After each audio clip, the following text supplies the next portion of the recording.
Assalamualaikum warahmatullahi wabarakatuh. Salam guru penggerak. Saya Heri Aptita Hasibuan, calon guru penggerak angkatan 11 SD Negeri 10 7967 Pelintahan Kabupaten Serdang Bedagai. Akan memaparkan demonstrasi konstekstual modul 1.3 isi guru penggerak. Tugas ini didukung fasilitator Bapak Agus Wijanarko SPD, pengajar praktik Ibu Birna Mastiur Siahaan SPDGR. Untuk merumuskan visi guru penggerak dapat menggunakan metode inquiry apresiatif. Pendekatan ini mengidentifikasi hal baik yang telah ada di sekolah dan mencari cara bagaimana hal tersebut dapat dipertahankan dan memunculkan strategi untuk mewujudkan perubahan ke arah yang lebih baik. Agar dapat menerapkan pendekatan inquiry apresiatif, maka langkah yang dapat dilakukan adalah dengan metode BAKJA. BAKJA terdiri dari B. Buat pertanyaan utama, A. Ambil pelajaran, G. Gali mimpi, J. Jabarkan rencana, A. Atur eksekusi. Buat pertanyaan utama. Berisi pertanyaan-pertanyaan untuk menentukan arah penelusuran. Ambil pelajaran. Memandu bagaimana pengalaman positif dari individu, kelompok, atau komunitas lain yang akan dijadikan pembelajaran. Gali mimpi berupa narasi keadaan ideal jika prakarsa perubahan telah terwujud. Jabarkan rencana dapat mengidentifikasi tindakan-tindakan yang akan dilakukan. Dan atur eksekusi membantu transformasi rencana menjadi nyata. Berikut ini visi guru penggerak yang dapat saya buat adalah terwujudnya generasi berkarakter profil pelajar Pancasila sesuai perkembangan zaman. Untuk mewujudkan visi saya tersebut, maka saya membuat prakarsa perubahan, yaitu melaksanakan proses pembelajaran berbasis digital serta pembiasaan positif untuk meningkatkan iman dan takwa terhadap Tuhan Yang Maha Esa. Poin buat pertanyaan utama adalah poin pertanyaan pertama yang saya buat, yaitu apa yang dapat dilakukan agar terlaksana proses pembelajaran berbasis media digital. Pertanyaan kedua, bagaimana cara meningkatkan kreativitas belajar peserta didik melalui pemanfaatan digital?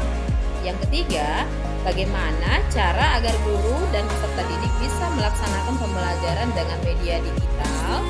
Yang keempat, apa yang harus dilaksanakan agar peserta didik terbiasa dengan budaya positif walaupun belajar menggunakan media digital?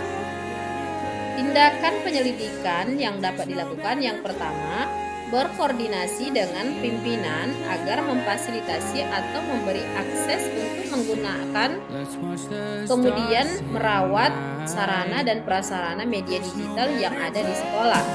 Yang kedua, mengedukasi dan mengajak rekan sejawat menggunakan media digital dalam proses pembelajaran. Yang ketiga, membuat aturan atau batasan penggunaan media digital dalam proses pembelajaran atau mensosialisasi kepada murid atau mensosialisasikan kepada murid. Yang keempat, menanamkan penguatan karakter profil pelajar Pancasila di setiap awal, pertengahan, dan akhir pembelajaran. Pada poin ambil pelajaran, pertanyaan yang dapat saya lakukan adalah, yang pertama, siapa guru yang sudah terbiasa menggunakan media digital pada proses pembelajaran di kelas?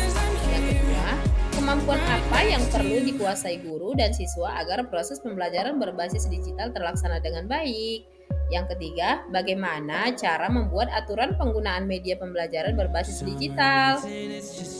Tindakan penyelidikan yang dapat dilakukan, yang pertama, mencari tokoh guru yang terampil menggunakan media digital pada proses pembelajaran di kelas. Yang kedua, membentuk komunitas belajar sebagai wadah memperdalam pengetahuan dan keterampilan dalam menggunakan media pembelajaran berbasis digital. Yang ketiga, mengikuti seminar, workshop, pelatihan terkait strategi pelaksanaan pembelajaran berbasis media digital tepat guna. Poin gali mimpi. Pertanyaan yang dapat saya buat, yang pertama, bagaimana mengembangkan potensi peserta didik agar terbiasa dengan pembelajaran berbasis media digital? Yang kedua, apakah pemanfaatan pemanfaatan media digital pada proses pembelajaran akan mewujudkan peserta didik yang berkarakter profil pelajar Pancasila. Yang ketiga, bagaimana agar pembelajaran berbasis media digital dapat diterapkan pada guru kelas yang lain.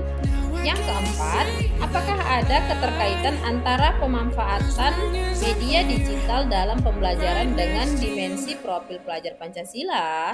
Yang kelima, apa yang dilakukan agar media digital pada proses pembelajaran dapat berjalan dengan baik sesuai harapan?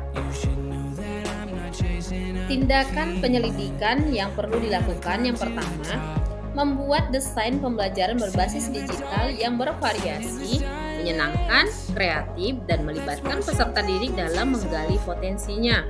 Yang kedua, melakukan refleksi dengan membagikan lembar observasi tentang pemanfaatan media digital terhadap peserta didik. Yang ketiga, melakukan kolaborasi melalui komunitas belajar untuk mengedukasi media pembelajaran berbasis digital. Yang keempat, mencari relevansi tentang dimensi profil pelajar Pancasila dan berkonsultasi dengan orang yang berkompetensi di bidangnya. Yang kelima, membuat aturan khusus dalam proses pembelajaran berbasis media digital. Yang keenam, menanamkan penguatan karakter profil pelajar Pancasila di setiap awal, pertengahan, dan akhir proses pembelajaran. Poin jabarkan rencana. Pertanyaan yang dapat saya buat yang pertama, apa rencana selanjutnya yang dapat saya lakukan untuk merealisasikan pembelajaran berbasis media digital? Yang kedua, apa strategi yang tepat untuk menjalankan aturan dalam pembelajaran berbasis media digital? Yang ketiga, apakah langkah-langkah untuk memulai pembiasaan pemanfaatan media digital dalam proses pembelajaran? Yang keempat, media digital apakah yang dapat digunakan pada proses pembelajaran? Yang kelima, bagaimana usaha menjaga keberlanjutan pemanfaatan media digital agar terus dapat dilaksanakan dalam pembelajaran di kelas? Tindakan penyelidikan yang perlu dilakukan yang pertama, membuat komunitas belajar bersama rekan sejawat sebagai wadah berbagi praktik baik dan mengedukasi pembelajaran berbasis media digital. Yang kedua, membuat program-program pembiasaan yang menumbuhkan nilai karakter, beriman, bertakwa kepada Tuhan Yang Maha Esa, dan berakhlak mulia kepada diri, orang lain, dan lingkungannya. Yang ketiga, membuat perangkat pembelajaran, LKPD, instrumen penilaian yang tepat. Yang keempat, mencari media pembelajaran berbasis digital yang tepat sesuai karakteristik peserta didik dan materi pembelajaran.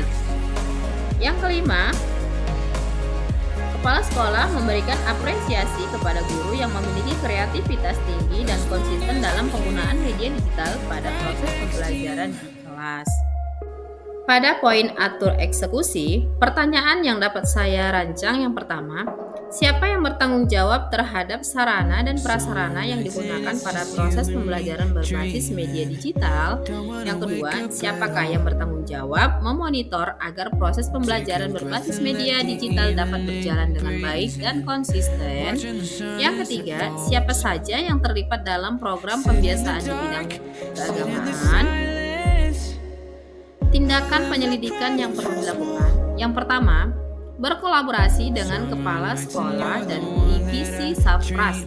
Yang kedua, seluruh tim di sekolah berkolaborasi membuat jadwal kegiatan penggunaan media digital yang bervariasi setiap minggunya. Yang ketiga, guru bidang studi agama berkolaborasi dengan wali kelas, TK, dan guru mapel lainnya dalam merancang kegiatan pembiasaan positif yang menunjukkan karakter profil pelajar Pancasila pada peserta didik. Demikian rancangan tindakan perubahan berdasarkan tahapan Bagja, semoga dapat membawa perubahan ke arah yang lebih baik dan berdampak pada murid.